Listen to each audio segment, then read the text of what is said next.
কি আর বলবো ভাই, আসলে বাংলাদেশে এখন বর্তমানে মানুষ বাস করতেছে না, এখন বাস করতেছে জালিম। আমরা জালিমের যুগে বাস করতেছি। না হলে এভাবে অহরহ ঘটনা কিভাবে ঘটতেছে? প্রতিদিন এরকম ঘটনা ঘটতেছে, সব জায়গায় শুধু হত্যাকাণ্ড চলতেছে, কিন্তু আইন শৃঙ্খলা এর কোনো পদক্ষেপ নিচ্ছে না। যদি একটা কঠোর পদক্ষেপ নেওয়া হইতো তাহলে বাকিগুলো আর করতো না, কিন্তু সেখানে দেখেন আপনি অহরহ এরকম ঘটনা ঘটতেছে, তারপরও আইন শৃঙ্খলা কী করতেছে? তাদের মতো তারা কাজ চালিয়ে যেতেছে। এদেশে আইন এখন নাই, এদেশে আপনার আমার নিরাপত্তা একদমই নেই।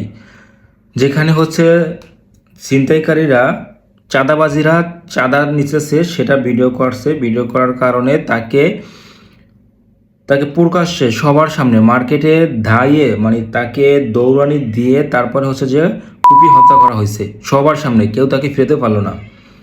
তাহলে বুঝেন এই দেশের নিরাপত্তা অথবা এই দেশের আইন শৃঙ্খলা কীরকম হতে পারে।